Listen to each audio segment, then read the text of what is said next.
wabarakatuh. Kita dari kelompok 3 akan membahas tentang apa itu?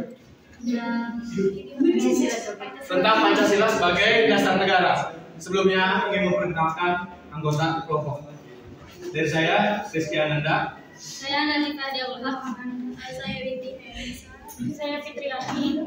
Oke, sebelum kita masuk ke pembahasan, kita akan mengetahui sejarah lahirnya Pancasila, atau kita lihat dengan fakta yang terjadi sekarang. Pancasila itu terdiri dari 5. 1. Ketuhanan yang Maha Esa. 2. Kemanusiaan adil dan beradab. 3.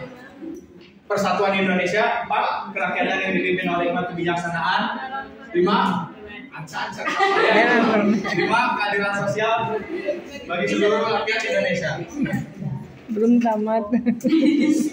Ada 3 orang penggagas ide Pancasila, diantaranya Soekarno, Supomo, dan Muhammad Yamin.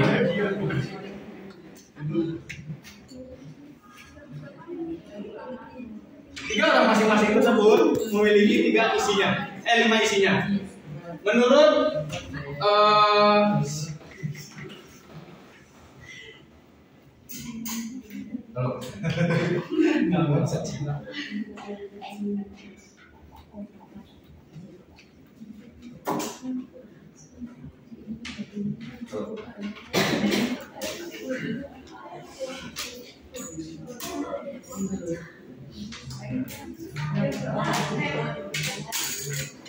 ada 3 orang yang menggagas Pancasila.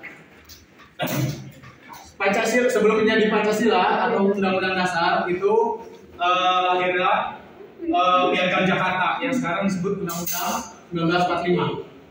Nah, sebelum sila pertama aslinya bukan ketuhanan yang Maha Esa, melainkan ketuhanan yang menjalankan syariat Islam. Kenapa diganti? Karena ada dari beberapa tokoh atau pahlawan itu kurang setuju dengan kata syariat Islam. Syariat Islam. Nah, tokoh tersebut berasal dari wilayah timur, wilayah Papua dan sekitarnya. Karena nggak setuju dia beragama Kristen. Kalau saya misalnya Kristen, kita harus mengikuti Islam, kayak gitu syariatnya. Maka dia setuju, maka digantilah yang ketuhanan wajib menjalankan syariat Islam, diganti ketuhanan yang Maha Esa. Terus itu Piagam Jakarta hasil dari BPUPKI, Badan Persiapan Usaha Penyelidik Kemerdekaan Indonesia. Nah, dari kejadian itu mulai lahirlah 3 penggagas tersebut. Nah, yang dipakai sekarang itu adalah gagasan dari Soekarno. Nah, setelah itu ada yang namanya Bapak Pendiri Indonesia, yang sebagai kita kenal Soekarno dan Hatta. Tapi ada 1 orang yang terlupakan, yaitu Bapak Tan Malaka.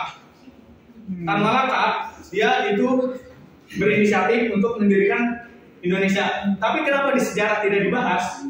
Karena Tan Malaka waktu itu dia ikut komunis. Maka dari situ sejarah menghapusnya. Yang kita kenal sebagai Bapak Pendiri Pancasila, Bapak Pendiri Indonesia. Sekarang kita masuk ke dalam materi yang dibacakan oleh saudara Ibe. Pancasila sebagai dasar negara. Pancasila sebagai dasar negara memiliki kedudukan yang istimewa dalam sistem hukum dan tanaman pemerintahan Indonesia. Pancasila merupakan pijakan utama bagi penyusun konstitusi dan sistem pemerintahan Indonesia. Pancasila sebagai filosofis berbangsa maupun bernegara, sehingga setiap materi peraturan perundang-undangan sangat tidak boleh bertentangan dengan nilai-nilai yang ada di dalam Pancasila itu sendiri.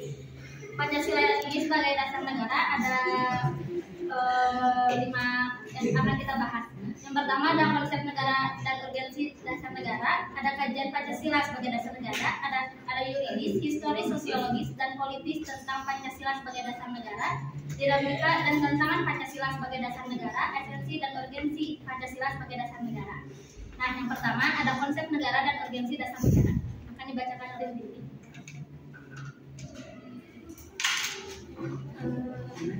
Konsep negara dan urgensi dasar negara. Negara adalah suatu entitas politik yang memiliki wilayah, penduduk, kedaulatan, dan pemerintahan yang berfungsi untuk mengatur kehidupan masyarakat di dalamnya.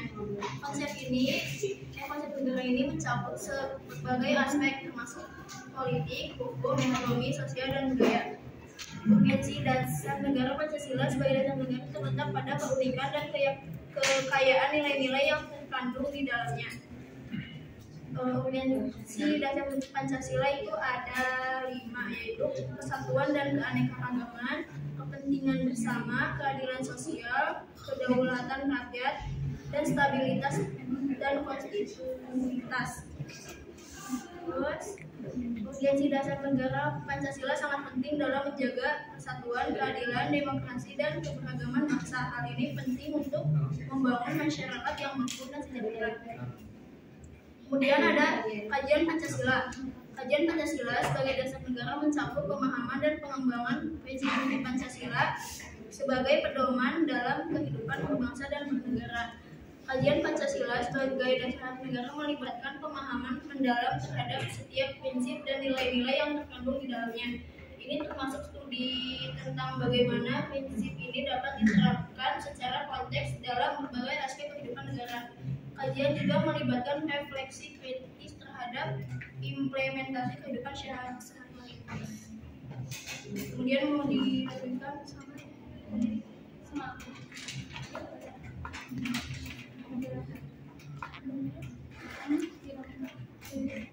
Nah, ada juga yuridis, historis, sosiologis, dan politik sebagai dasar negara. Yuridis itu yaitu ketatanegaraan Pancasila, yaitu dasar negara Republik Indonesia sebagaimana terdapat pada pembukaan Buku Dayati 1945. Yuridis adalah sumber dari segala sumber hukum. Atas semua ini hal mempunyai arti hukum negara yang diakui sah oleh pemerintah. Ada juga sumber historis, yaitu latar belakang sejarah. Terus ada juga sumber sosiologis, adalah kondisi sosial budaya masyarakat Indonesia yang beragam dan heterogen. Ada juga pandangan politik yang melandasi Pancasila sebagai sistem filsafat. Terus lanjut sama Fitri. Oke, yang kelima yang disampaikan dari Pancasila sebagai dasar negara itu tentang dinamika dan tantangan Pancasila sebagai dasar negara. Pancasila harus mampu menyesuaikan diri dengan tuntutan dan kebutuhan masyarakat Indonesia yang juga semakin maju dan kompleks. Tantangannya berikut ini yaitu globalisasi, intoleransi, radikalisme, korupsi, dan yang kelima yaitu esensi dan urgensi Pancasila sebagai dasar negara.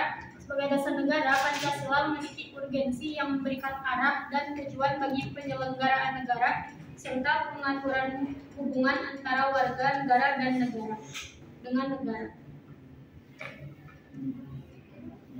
Ya, ada yang ingin di